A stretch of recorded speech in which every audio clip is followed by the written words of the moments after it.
Hey guys, my name is Atul and welcome to new video on virtual threads. Video is divided into 5 sections. In the first section, we will understand what are platform threads and virtual threads.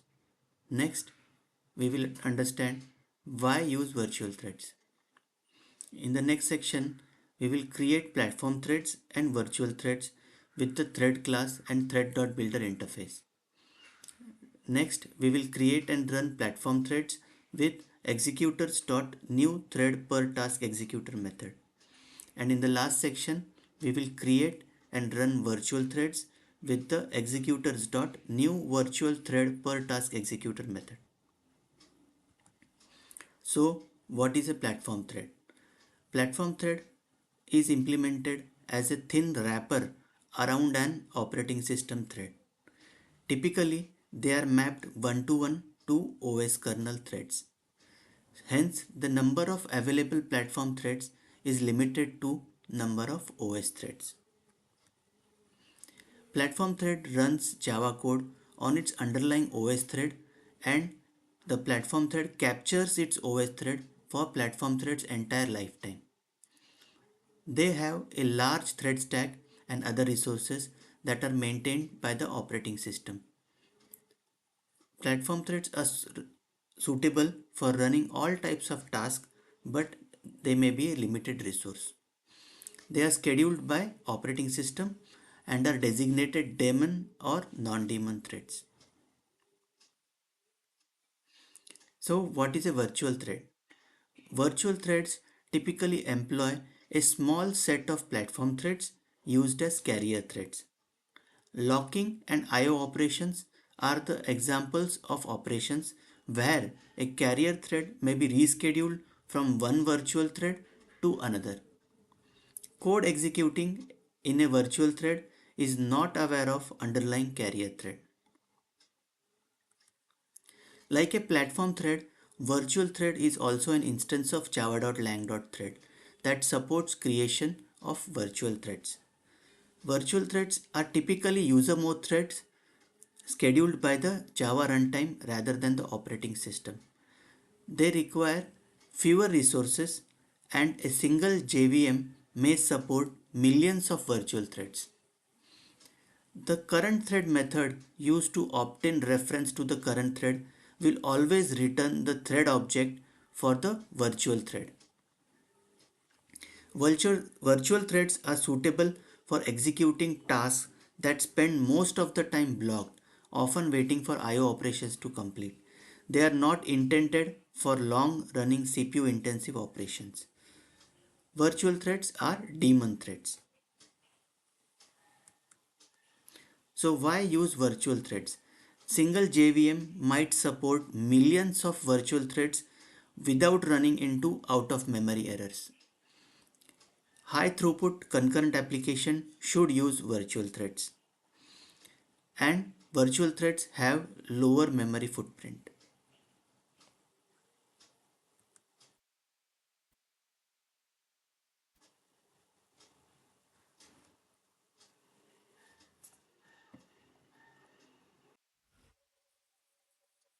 Let's look at the code samples of platform thread and virtual thread. In this example, a platform thread will execute a runnable task.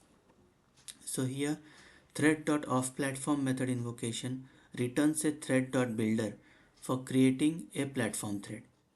Next we write a runnable task and then we invoke start method on the thread.builder and pass the runnable task as the parameter. So the start method invocation creates a new platform thread and schedules it to execute. Newly created platform thread will execute concurrently with the main thread. And at the end we invoke the join method on the platform thread. So the join method will make the main thread wait for the platform thread to terminate. So let's run this program.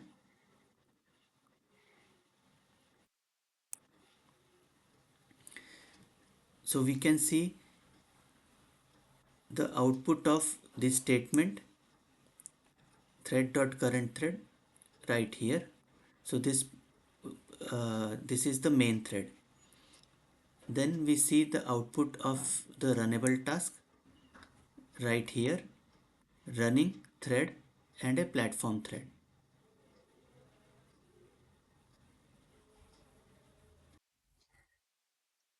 In this example, virtual thread will execute a runnable task. So here thread.offVirtual method invocation returns a thread.builder for creating a virtual thread. Then we write a runnable task and then we invoke a start method on the builder and pass runnable task as the argument. The start method invocation creates a new virtual thread and schedules it to execute. The newly created virtual thread executes concurrently with the main thread. And in the end, we invoke join method on the virtual thread.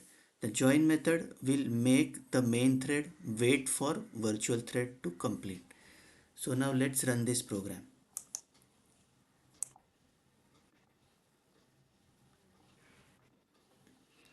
We can see output of this statement right here. So this prints the main thread. Then we can see output of the runnable task right here, running thread virtual thread. So the runnable task was executed by a virtual thread.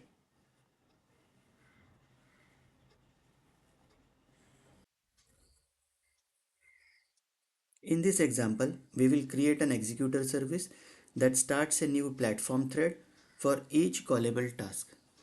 So here we create a callable task 1. Callable task is nothing but a value returning task. Then we write a callable task 2 and then we create a platform thread factory.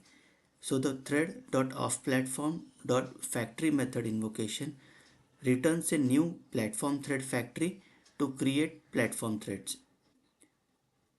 Then we pass the platform thread factory as a parameter to executors.new thread per task executor method. So this method invocation creates an executor service that starts a new platform thread for each callable task.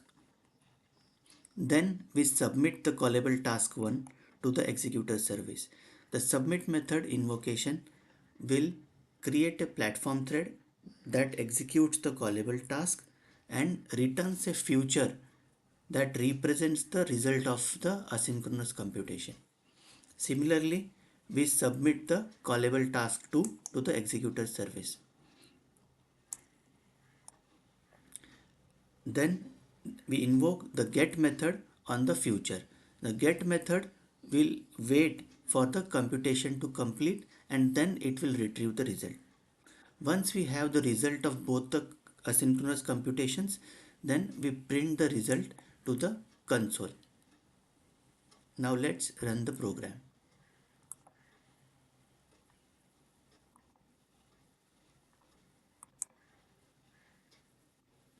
So we can see both the callable tasks were executed in different platform thread, and at the end we can see the result of the asynchronous computation.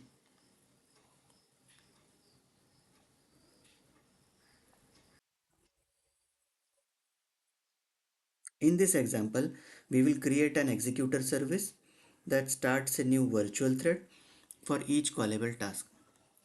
So here we write a callable task 1. Callable task is nothing but a value returning task.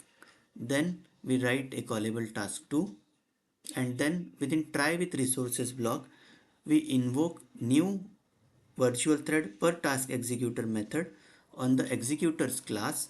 So this creates an executor service that starts a new virtual thread for each callable task.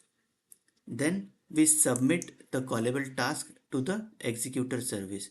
So the submit method invocation starts a new virtual thread that will execute the callable task and it returns the future that represents the result of an asynchronous computation. Similarly, we submit the callable task 2 to the executor service and the submit method invocation again creates a new virtual thread that will execute the callable task 2 and it returns the future. and then we invoke the get method on the future. So the get method will wait for the asynchronous computation to complete and then it retrieves the result.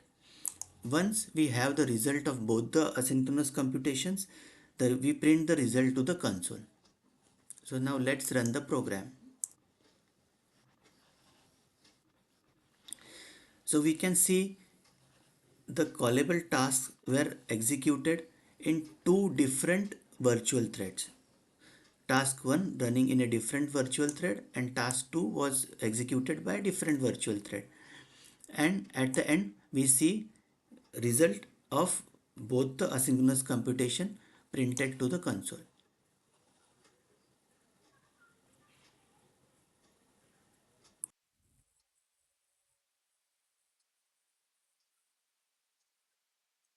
Thank you. Please do visit techcorner.in and hit like and subscribe to my channel.